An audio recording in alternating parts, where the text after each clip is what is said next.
আসসালামু আলাইকুম ওয়া রাহমাতুল্লাহি ওয়া বারাকাতুহু। ইন্নাল হামদালিল্লাহ ওয়াস সালাতু ওয়াস সালামু আলা রাসূলিল্লাহ ওয়া আলা আলিহি ওয়া সাহবিহি আজমাইন, আম্মা বাদ।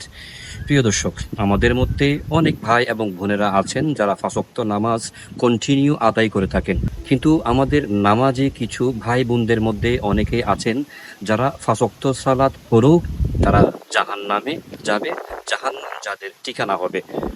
এই বিষয় নিয়ে আজ আপনাদের সামনে আমরা আলোচনা করব। এক নাম্বার হচ্ছে ওই নামাজি ব্যক্তি যিনি হারাম ইনকাম করে, হারাম খাদ্য গ্রহণ করে, ওই ব্যক্তিটা নামাজি হওয়ার পরেও ওনার নিশ্চিত ঠিকানা হবে জাহান্নাম। দ্বিতীয় হচ্ছে যেই ব্যক্তি আত্মীয়তার সম্পর্ক ছিন্ন করে এবং কোনো আত্মীয় স্বজন মেহমান নিজ বাড়িতে আগমন করলে তাদের প্রতি তিনি অসন্তুষ্ট প্রকাশ করেন, এই আচরণ যাদের রয়েছে তিনি নামাজি হলেও ওনার ঠিকানা জাহান্নামে হবে। তৃতীয় হচ্ছে ওই নামাজি ব্যক্তি যে সার্বক্ষণিক সবসময় নিজ প্রতিবেশীর সাথে মন্দ আচরণ করে, গাল মন্দ করে, যার আচরণে তার প্রতিবেশী কষ্ট পায়। উনি যদিও বা পাঁচ ওয়াক্ত সালাত নিয়মিতভাবে আদায় করেন, কিন্তু প্রতিবেশীর সাথে সুন্দর ব্যবহার না করার কারণে উনি নিশ্চিত জাহান্নামে যাবেন।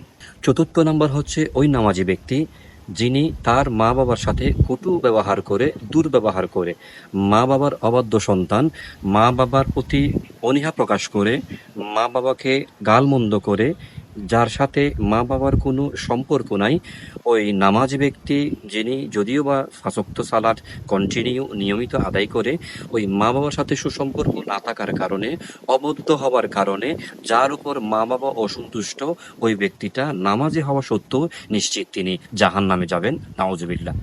পঞ্চম হচ্ছে ওই নামাজি ব্যক্তি যিনি অতিরিক্ত রাগ দেখায়, মেজাজ দেখায়, সেটা হতে পারে নিজের অফিসিয়াল কর্মকর্তাদের সাথে, মা বাবার সাথে, আপন ভাই বোনদের সাথে, পাড়া প্রতিবেশীর সাথে, যারা সব সময় ঝগড়া লাগায়, যারা সব সময় বদমেজাজি টাইপের হয়ে থাকে, তারা কিন্তু নিশ্চিত জাহান্নামে যাবে।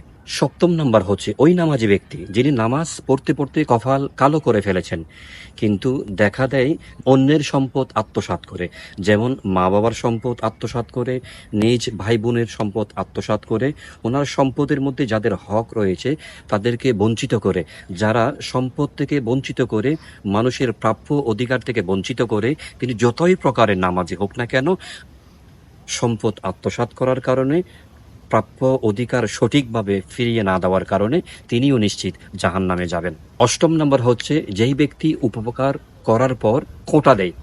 আমাদের সমাজে কিছু মানুষ আছে মানুষকে উপকার করে থাকেন, কিন্তু উপকার করার পর আবার সেটা বিপরীতে কোটা দেন।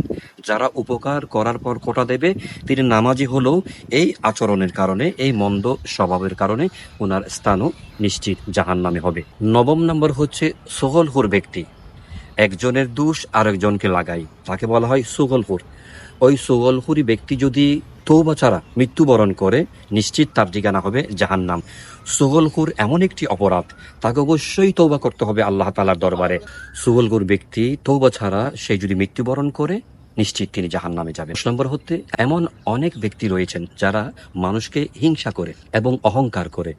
কোন একজন হিংসুক ব্যক্তি, অহংকার ব্যক্তি তওবা ছাড়া যদি মৃত্যুবরণ করে, তিনি যদিও বা নামাজি ব্যক্তি, কিন্তু হিংসার কারণে, অহংকার করার কারণে ওনার উপর অসন্তুষ্ট থাকার জন্য আল্লাহ তাআলা, আল্লাহ রাসূল সাল্লাল্লাহু আলাইহি ওয়াসাল্লাম এই কারণে তিনি নিশ্চিত জাহান্নামে যাবেন। ১১তম হচ্ছে ওই ব্যক্তি যিনি সার্বক্ষণিক নবী পাক সাহেবুল আউলাদ সাল্লাল্লাহু আলাইহি ওয়াসাল্লামের নির্দেশনাকে অমান্য করে, নবীজির শানে কটূক্তি করে, নবীজি সাল্লাল্লাহু আলাইহি ওয়াসাল্লামের শানে বেয়াদবি করে, আল্লাহ তাআলার একত্ববাদকে অস্বীকার করে, আল্লাহ তাআলার প্রতি অবিচার করে, জুলুম করে নিজের আত্মার উপর, সেই যতই বা নামাজি হোক না কেন, এই মন্দ আচরণের কারণে নিশ্চিত তাকে জাহান্নামে যেতে হবে।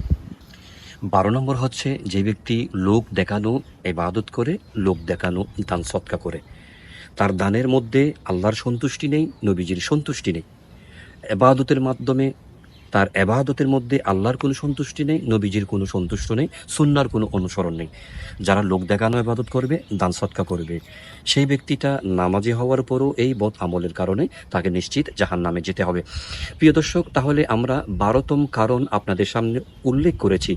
আমাদের মুসলিম ভাই এবং বোনদের মধ্যে যাদের এই ভারতী আমল থাকতে পারে বা আচরণ থাকতে পারে, আমরা সংশোধন হয়ে যাব, আমরা তওবা করব, যাতে আমরা মহান আল্লাহ তাআলার কাছে কবুল হয়ে যাই।